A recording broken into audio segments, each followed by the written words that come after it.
Hello students, आज हम BSc part second physics पढ़ रहे हैं। हमने सुपरपोजिशन थ्योरम पढ़ी थी कि अध्यारोपण प्रमेय क्या होती है और किस तरह से हम अध्यारोपण प्रमेय की सहायता से किसी भी नेटवर्क को सॉल्व कर सकते हैं। आज हमारे पास में क्वेश्चन है, हमें दिया हुआ है कि यहाँ पर दो जनित्र लगे हैं E1 और E2 और तीन यहाँ पर रेजिस्टेंस है R1, R2 और R3। तो हम यहाँ पर R1, R2 और R3 में से प्रवाहित होने वाली धाराओं का मान निकालेंगे सुपरपोजिशन थ्योरम को यूज करके। तो हमने सुपरपोजिशन थ्योरम के अंदर पढ़ा था कि सुपरपोजिशन थ्योरम का जो स्टेटमेंट था वो क्या था कि यदि हमारे पास में कोई भी जाल है, अगर उसमें एक से ज़्यादा जनित्र लगे हुए हैं तो हम क्या करें, किसी भी एलिमेंट के अंदर जो बहने वाली धारा होगी वो उन धाराओं के योग के बराबर होगी जब हम क्या रखें, किसी एक जनित्र को रखें और बाकियों को उनकी आंतरिक प्रतिबाधा से प्रतिस्थापित कर दें और फिर हम मान निकालें। ठीक है, एक बार जैसे मान लो हमने E1 को रखा हुआ है और E2 को उसकी आंतरिक प्रतिबाधा से प्रतिस्थापित कर दिया है, फिर हम क्या कर रहे हैं, फिर हम E2 को रख रहे हैं और E1 को उसके आंतरिक प्रतिबाधा से प्रतिस्थापित कर रहे हैं। तो जो दोनों बार हमारे पास जो करंट आएगी वो क्या होगी, उस उनका जो सम होगा, जैसे मान लो हमने E1 को रखा तो हमारे पास में करंट आई I1 डैश और E2 को रखा तो हमारे पास में current I I1 double dash. ठीक है, तो ये जो I1 है वो क्या होगी, इन धाराओं के योग के बराबर होगी। ठीक है, तो ये हमने प्रूव किया था सुपरपोजिशन अध्यारोपण प्रमेय के अंदर। तो यहाँ से हम क्या कर सकते हैं, किसी भी एलिमेंट में से प्रवाहित होने वाली जो धारा होगी वो उन धाराओं के योग के बराबर होगी, निकाल सकते हैं। तो हमें क्या करना है, इस क्वेश्चन के अंदर हमें वैल्यू निकालनी है R1, R2 और R3 में से प्रवाहित होने वाली धारा। ठीक है,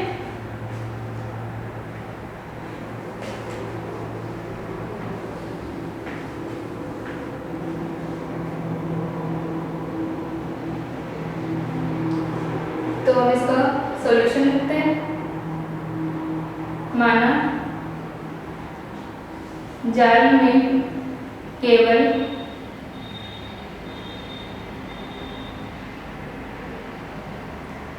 E1 स्रोत कार्य कर रहा है।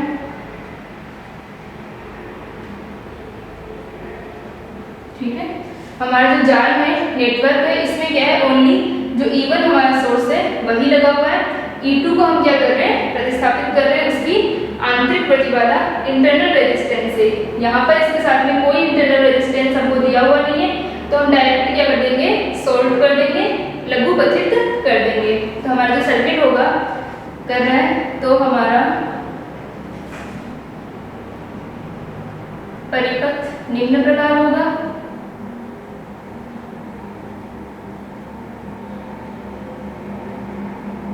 ठीक है, हमारा जो परिपथ होगा वो निम्न प्रकार होगा।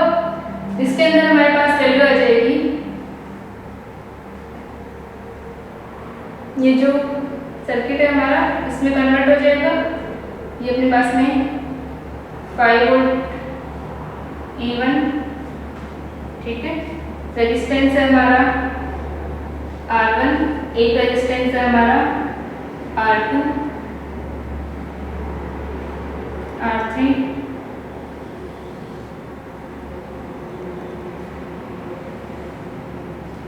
और इसे हम सॉल्व कर देंगे। ठीक है, तो ये जो अपने पास में वैल्यू है फर्स्ट और सेकंड दो लूप है, यहाँ पर हमने इसे डायरेक्ट सॉल्व किया है। शॉर्ट सर्किट क्या होता है ये हम पहले पढ़ चुके हैं कि डायरेक्ट हम क्या करें, एक किसी वायर से कनेक्ट कर दें, यानी ये दोनों टर्मिनल्स अब बिहेव किस तरह करेंगे, किसी एक सर्किट की तरह, एक टर्मिनल की तरह। यानी अब जो हमारे R2 और R3 है वो दोनों क्या हैं, पैरेलल हैं। ठीक है, इस कंडीशन में हमारे R2 और R3 जो होंगे वो पैरेलल कॉम्बिनेशन को शो करेंगे। तो यहाँ से अपने पास में क्या हो गया, R1 का मान हमें दे रखा है 8 ओम, R2 का मान हमें दे रखा है 4 ओम और R3 का मान हमें दे रखा है 4 ओम। अब जब हमने इसको हटा दिया है, 10 वोल्ट जो हमारा जनित्र था, सोर्स था, उसको हमने हटा दिया है, तो हमारे पास में जो R1 से फ्लो होने वाली करंट है I1 नहीं होगी, कुछ और होगी, तो उसको हम नाम दे रहे हैं I1 डैश। ठीक है, ये हमारी करंट है I2 डैश और ये हमारी करंट है I3 डैश। तो इसे हम लिखें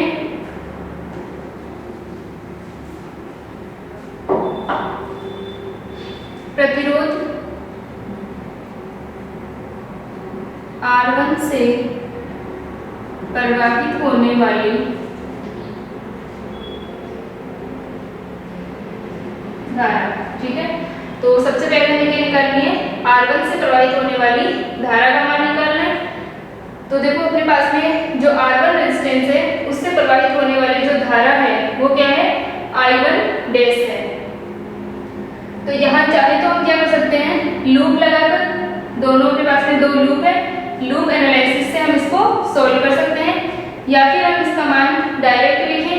तो डायरेक्ट इस तरह से लिख सकते हैं कि जो R1 से प्रवाहित होने वाली हमारी धारा है I1 डैश, I1 डैश जो धारा होगी वही क्या होगी, पूरे सर्किट में फ्लो होगी, क्योंकि यहाँ पर हमारे पास में सिर्फ जो है वो 5 वोल्ट हमने एक ही रेजिस्टर यूज किया। तो हम यहाँ से देख सकते हैं कि जो हमारी I1 डैश है वही आगे जाकर डिवाइड हो रही है I2 डैश और I3 डैश में। ठीक है, तो जो I1 डैश का मान होगा वो क्या होगा, जितनी हमने वोल्टेज यूज किया है अपॉन में जितनी हमारी इम्पीडेंसेस हैं। ठीक है, तो यहाँ से अपने पास में ये कितना हो गया, 5 वोल्ट है अपना। ठीक है, तो और दूसरा अपने पास में क्या है, हमारे रेजिस्टेंस जो है R2 और R3 वो किसमें है, पैरेलल कॉम्बिनेशन के अंदर है। तो पहले हम लिख लेते हैं, कुल प्रतिरोध धारा निम्न प्रकार होगी।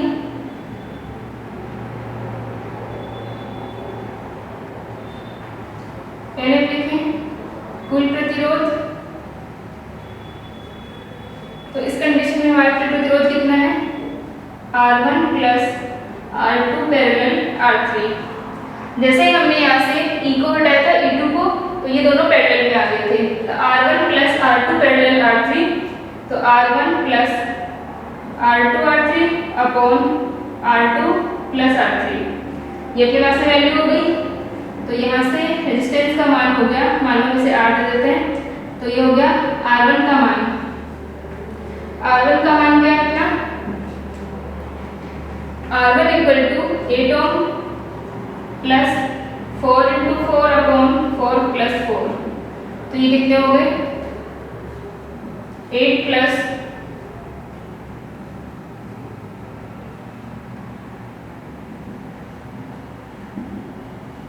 10। तो हमारे पास में जो R का मान है, कुल प्रतिरोध जो है सर्किट के अंदर 10 ओम आ गया, और जनित्र हमारा क्या लगा है, 5 वोल्ट लगा है। तो ये हो जाएगी, अतः धारा I1 dash equal to, I1 dash का मान हो जाएगा 5 अपॉन 10.5। ठीक है, तो जो हमारी I1 डैश धारा है वो कितनी फ्लो होगी, 0.5 मान आ जाएगा अपने पास में। ठीक है, और एम्पियर। तो यहाँ से अपने पास में I1 डैश क्या आ गई, R1 में से फ्लो होने वाली करंट। इसी प्रकार अब हम लिखें, यहाँ तक लिख लो,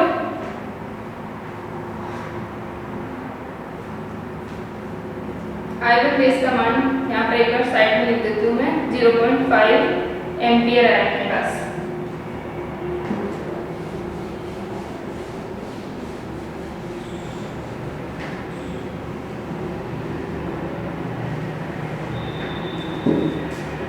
अब हमें I2 डैश और I3 डबल डैश, ये I3 डैश निकालनी है। तो हमारे पास में दो मेथड है, एक तो कि इन दोनों के ऊपर, क्योंकि R2 और R3 दोनों क्या हैं, पैरेलल हैं, तो इन दोनों पर होने वाला जो वोल्टेज ड्रॉप है V2 और V3 इक्वल होगा। तो वहाँ से अपन V2 और V3 के मान रखें और उसको सॉल्व करें तो हमारे पास इक्वेशन आ जाएगी, या फिर हम इनमें लूप एनालिसिस लगा दें। एक बार हम लूप एनालिसिस लगाएं तो क्या होगा, प्रथम लूप में, फर्स्ट लूप में हमारे पास में क्या है, 5 माइनस 5 वोल्ट अपना ये जनित्र है, minus I1 R1, I1 R1 का मान कितना है, 8 I1 डैश। ठीक है, I1 R1 माइनस इस R3 में से प्रवाहित होने वाली धारा, पहले मैं से E की फॉर्म में लिख देती हूँ, या तो E minus I1 dash R1 minus अब यहाँ से I3 डेज जो है वो क्या है, I1 dash minus I2 days ही तो है, ठीक है। I3 डेज जो है वो क्या है, I1 dash minus I2 days है, तो इसे हम लिख सकते हैं यहाँ पे I1 dash minus I2 dash into R3 4 equal to 0। तो ये अपनी इक्वेशन हो गई E माइनस I1 डेज और इंटू R1। तो R1 का मान कितना है, E का मान रख देती हूँ मैं 5 माइनस R1 का मान है 8 minus I1 days into 4 plus का I2 dash into 4 equal to 0। तो यहाँ से अपने पास में हो गया 8 और 4 12, तो 5 माइनस 12 I1 डेज प्लस का 4 I2 डेज इक्वल टू 0, ठीक है। तो 5 माइनस 12 I1 डेज प्लस का 4 I2 डेज इक्वल टू 0। ये अपने पास में इक्वेशन आ गई। सेकेंड, इस लूप के अंदर अगर हम लूप लगाए तो क्या हो जाएगा, एक तो इक्वेशन ये हो गई अपनी, या इक्वेशन नंबर फर्स्ट इसे दे दो और से सेकेंड। अब हम क्या कर रहे हैं, द्वितीय लूप में,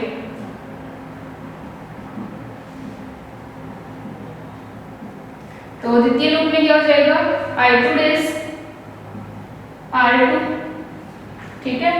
तो I2 डेज R2 माइनस, अब हमारी I2 डेज के अकॉर्डिंग अगर हम ले रहे हैं वैल्यू, तो I2 डेज और एक I1 डेज, तो इसे हम लिखेंगे I2 dash minus I1 dash और ये हो जाएगा R3 इक्वल टू 0। यहाँ पर हमने I3 डेज का मान वैसे I1 dash minus I2 days लिया था, हम इस तरह से चल रहे थे। अब अगर हम I2 डेज के अकॉर्डिंग चल रहे हैं तो हम चाहे जैसे I2 dash minus I1 days ले लेंगे और यहाँ पर अपना प्लस आ जाएगा, और अगर हम I1 dash minus I2 days लेते तो यहाँ अपना माइनस आ जाता, ठीक है। कोई फर्क नहीं पड़ता, बस हमें ये ध्यान रखना है कि हमने स्टार्ट कहाँ से किया है, उसी डायरेक्शन में हम आगे चलते जाएंगे। तो I2 dash R2 plus I2 dash minus I1 dash R3 equal to 0। तो ये अपना हो जाएगा I2 डेज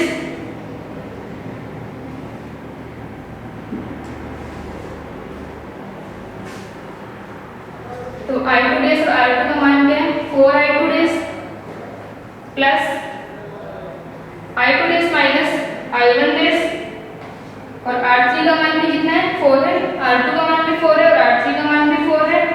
तो ये 4 I2 डेज माइनस का 4 I1 डेज इक्वल टू 0,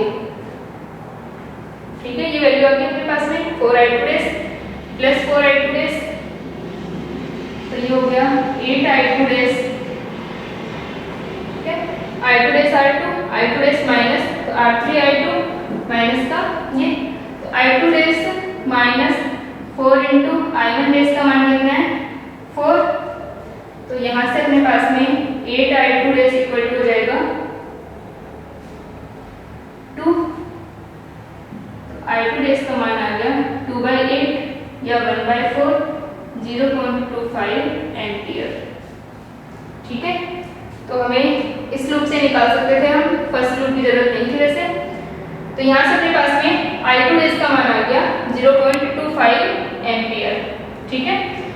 और अब हम क्या निकाल रहे हैं, हमें I3 डेज का मान, यहाँ तक हो गया। अब हम I3 डेज का मान लिखें, I3 डेज क्या है I1 dash minus I2 days, और इसकी वैल्यू आ जाएगी I1 डेज माइनस 0.5 0.25 तो 0.25, ये वैल्यू आ गई अपने पास में 0.5 माइनस 0.25। तो हमारे पास I3 का मान आ गया, I3 डेज का मान आ गया 0.25,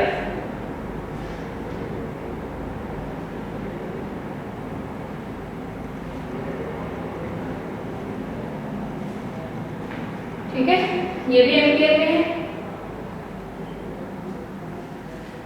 तो यहाँ तक अपने पास में सोल्व हो गया इसका हाफ पार्ट।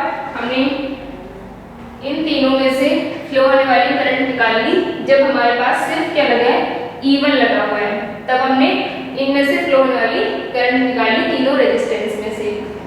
अब हम लेके चल रहे हैं, अब मैं इसको मिटा रही हूँ।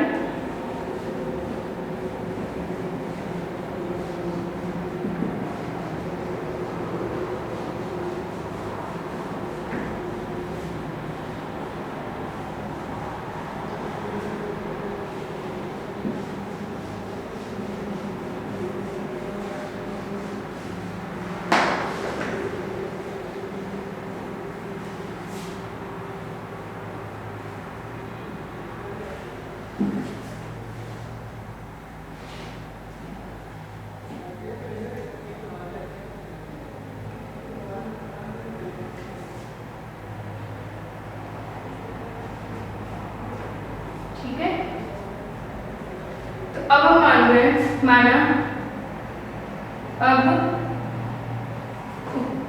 जाल में केवल E2 स्रोत कार्य कर रहा है। ठीक है, अब हमारा जो नेटवर्क है इसके अंदर हम क्या मान रहे हैं, सिर्फ E2 लगा हुआ है, E1 नहीं लगा हुआ है। तो यहां से अपने पास में वैल्यू हो जाएगी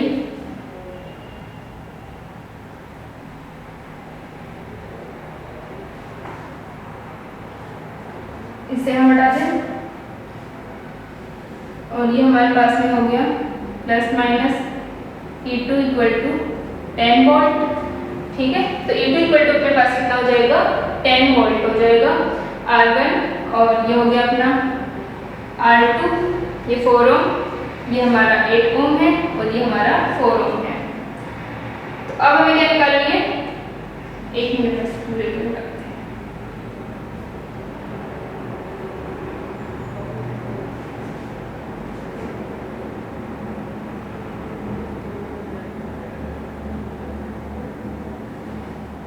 क्योंकि अब हमारा जो स्रोत है वो E2 लगा है, तो हमारी करंट की डायरेक्शन जो है वो चेंज हो जाएगी, क्योंकि अब करंट इस डायरेक्शन से फ्लो होगी। तो अब हम इसको लिख रहे हैं I1 डबल डैश, ये हमारी I2 डबल डैश, क्योंकि इसको हम, ये हमारा R2 है तो हम इसे इसमें से फ्लो होने वाली करंट को भी I2 नाम दे रहे हैं। ये हमारी I1 डबल डैश है और ये हमारी I3 डबल डैश है। तो अब हमें क्या निकालना है, I1 डैश नहीं, I1 double dash, I2 double dash और I3 डबल डैश के मान निकालने हैं। ठीक है,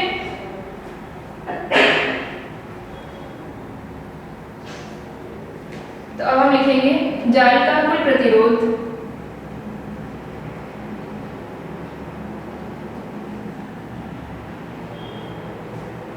ठीक है, तो जाल का कुल प्रतिरोध कितना हो जाएगा, अब हमारे जो R1 और R3 हैं वो किसमें है, पैरेलल कॉम्बिनेशन में है। तो ये हो जाएगा R2 plus R1 parallel R3। ठीक है, तो अब हमारी value R2 plus R1 parallel R3 हो गई। तो यहां से अपने पास में इसका मान आ गया, R2 का मान आ गया अपने पास 4 ओम, तो R2 plus R1 into R3 upon R1 plus R3। ठीक है, ये वैल्यू आ गई। तो यहाँ से ये हो जाएगा R2 का मान कितना है, 4 प्लस 4 इंटू 4 अपॉन 4 प्लस 4। ठीक है, तो 4 plus 4 into 4 upon 4 plus 4। 1 minute रुको, R2 और R1 और R3, R1 अपना 8 है, तो ये हो गया 4 प्लस 8 इंटू 4, 8 प्लस 4 12। ठीक है, तो यहाँ से अपने पास में ये जो हमने कॉम्बिनेशन निकाला, तो इस तरह से अपने पास मान आ जाएगा।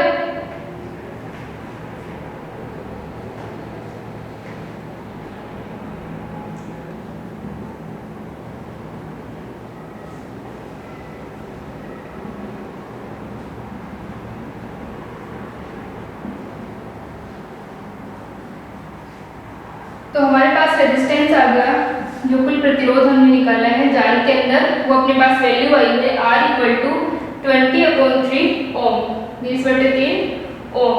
ये वैल्यू अपने पास में आ गई।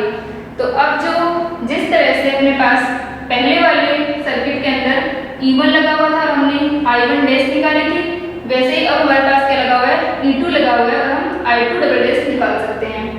तो I2 डबल डैश, क्योंकि पूरे सर्किट में जो डिवाइड होने वाली करंट है वो एक तरीके से क्या होगी, I2 डबल डैश है। तो I2 डबल डैश क्या होगी, जनित्र यानी सोर्स की जो वोल्टेज है वो अपॉन जितना भी कुल प्रतिरोध है वो। तो ये हो जाएगा 10/20/3, 30/20, 3/2। ठीक है,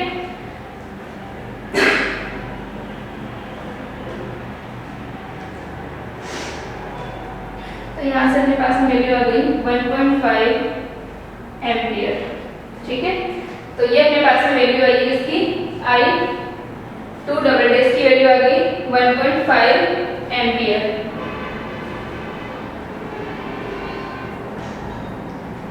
ठीक है, तो यहाँ तक लिख लें।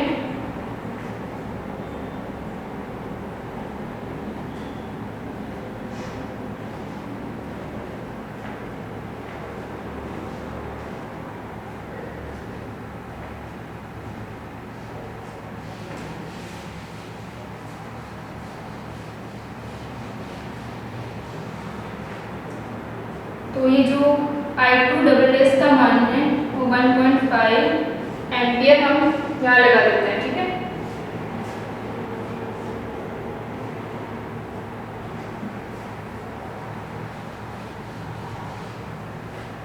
अब हमें निकालना है I1 डबल डैश और I3 डबल डैश का मान। तो हमारा एक तो कोई लूप एनालिसिस होता है तो थोड़ा सा बड़ा पड़ेगा। हमारे पास एक और क्या है कि हमारे पास जो R1 और R3 है दोनों क्या है, पैरेलल रेजिस्टेंस है। और हमें पता है कि पैरेलल में समांतर क्रम में हमेशा जो वोल्टेज ड्रॉप होता है वो सेम होता है। तो हम लिखते हैं चूंकि R1 व R3 प्रतिरोध समांतर है। ठीक है, ये समांतर है तो क्या हो जाएगा, अतः इसकी value R1 into I1 double dash. ठीक है, R1 into I1 double dash equal to R3 into I2 double dash minus I1 double dash. ठीक है, R3 से जो फ्लो होने वाली करंट क्या है, I2 double dash minus I1 double dash. ठीक है, और यहाँ पर R1 से फ्लो होने वाली जो करंट है वो I1 डबल डैश है। वैल्यूज रख दें। R1 का मान कितना है 8, I1 double dash, I1 double dash का मान भी है अपने पास में, ये I1 डबल डैश को निकालना है। R3 का मान कितना है 4 और I2 डबल डैश का मान हम निकाल चुके 1.5 एम्पियर। तो 1.5 माइनस I1 डबल डैश, तो इसकी वैल्यू आ गई 8 I1 डबल डैश, ये आ गया 6 minus I1 4 I1 double dash. ठीक है, तो 8 और 4 12 I1 double dash 6 equal to 6 I1 double dash equal to 6 upon 12। तो ये हो गया 1/2.5 एम्पियर। ठीक है, तो I1 डबल डैश का मान कितना आ गया अपने पास में 0.5 एम्पियर आ गया। और जो हमारी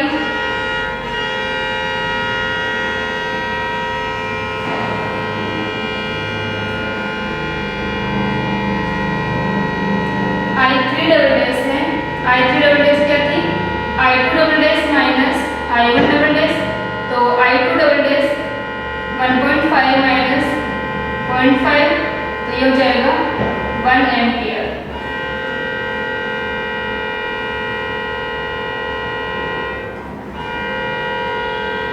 तो ये मेरे पास वैल्यू आ गई 1 ampere, I1 double dash equal to 0.5 ampere. तो यहाँ से अपने पास में सारी वैल्यूज आ गई।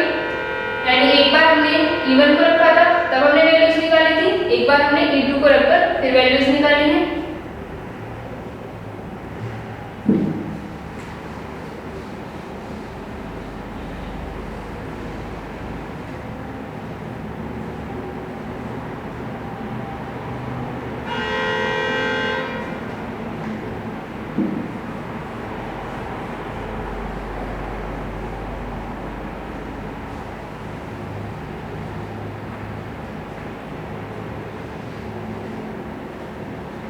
ठीक है, तो यहाँ से अपने पास में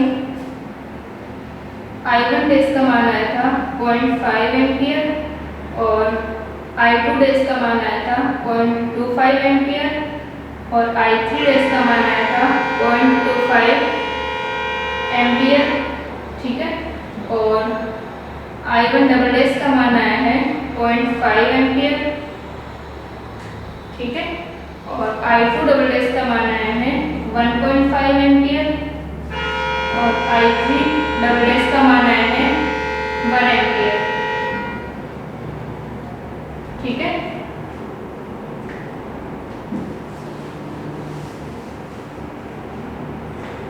तो अब जो हमारी अध्यारोपण प्रमेय है उसके अकॉर्डिंग क्या होगा कि जो फ्लो होने वाली करंट होगी, ठीक है, तो क्या हो जाएगा, अतः अध्यारोपण प्रमेय से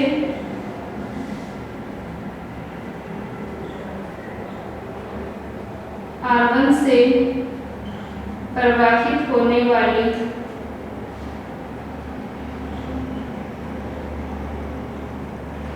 R1 से प्रवाहित होने वाली धारा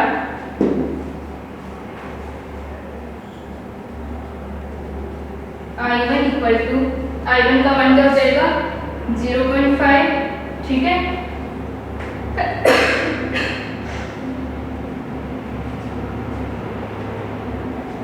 ठीक, या फिर इस फॉर्म में लिख लो चाहे I1 डैश माइनस, अब हमारे जो I1 डैश थी वो कब थी, जब हमने E1 को ले रखा था, ठीक है। तो E1 तब डायरेक्शन ये थी R1 से प्रवाहित होने वाली धारा की, और जब हमने E2 को ले रखा है तो डायरेक्शन ये है। तो यहाँ से क्या होगा, I1 डैश माइनस होगा I1 डबल डैश, तो I1 dash minus I1 double dash 0.5 minus 0.5 equal to 0, यानी R1 से प्रवाहित होने वाली धारा का मान कितना हो जाएगा, 0 हो जाएगा। और इसी प्रकार इससे प्रवाहित होने वाली धारा का मान जो होगा I2, यानी R2 से प्रवाहित होने वाली धारा वो हो जाएगी I2 dash minus I2 double dash, ठीक है। तो I2 dash minus I2 double dash, तो ये होगी 0.5 माइनस 1.5, ठीक है। तो यहाँ से हम इसका मान निकालेंगे 1.5 माइनस 0.25 करेंगे, ठीक है।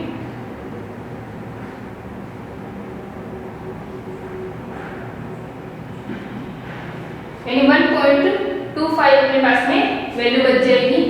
तो यहाँ से ये आ गया,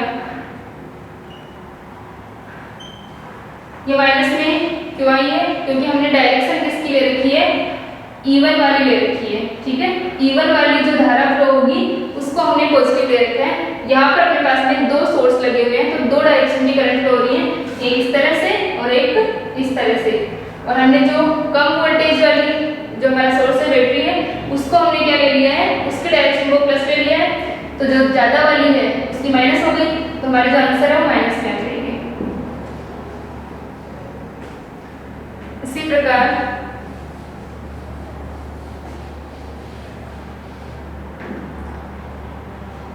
I3 इक्वल टू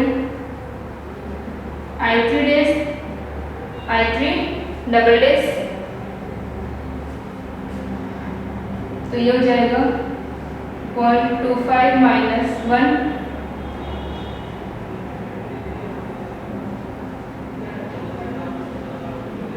ठीक है, 0.75 एम्पियर माइनस में आ जाएगा अपने पास में।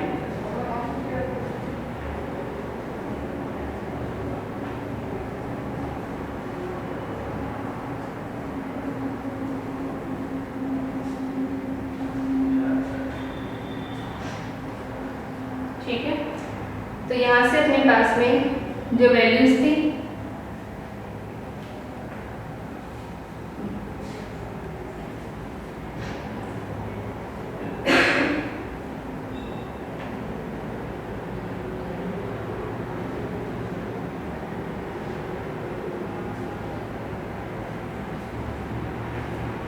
तो अब जो अपनी I3 डैश और I3 डबल डैश है, ठीक है, उनकी जो डायरेक्शन थी अपनी वो क्या थी, जब हमने 5 वोल्ट की बैटरी ले रखी थी तब ये इस तरह से फ्लो हो रहा था,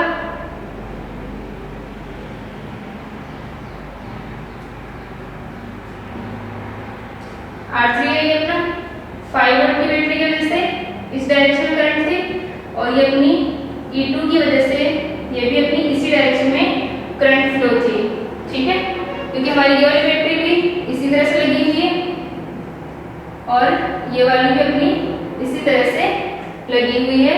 तो यहाँ से जो वैल्यू होगी यानी दोनों डायरेक्शन सेम है, तो यहाँ पर अपने पास में ये प्लस आएगा, माइनस नहीं आएगा।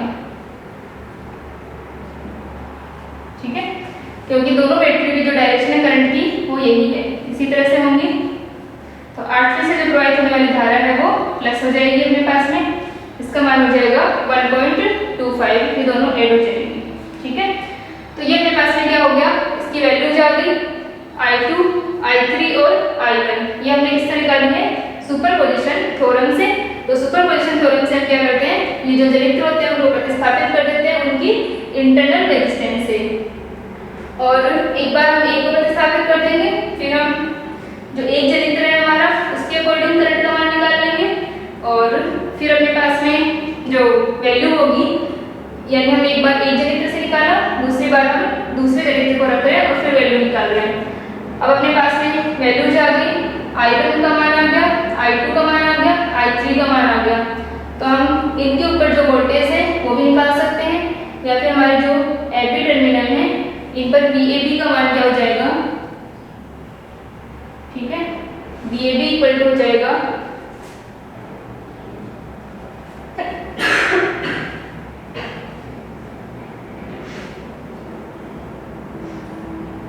ठीक है, ये जो अपने AB टर्मिनल्स हैं, यहाँ पर वोल्टेज कितना होगा, यहाँ का रेजिस्टेंस इनटू यहाँ से फ्लो होने वाली करंट। ठीक है, AB VAB का मान क्या होगा, VAB का प्रतिरोध इनटू यहाँ से जाने वाली जो धारा है I3। तो ये वाली वैल्यू अपन रख दें, तो 1.25 इंटू 4 ये 5 वोल्ट अपने पास में आंसर आ जाएगा इसका। तो VAB का जो मान होगा वो कितना हो जाएगा, 5 वोल्ट। ठीक है, तो इन दोनों टर्मिनल्स पर जो वोल्टेज होगा वो कितना हो जाएगा, 5 वोल्ट, और इस तरह से अपनी करंट की वैल्यूज आ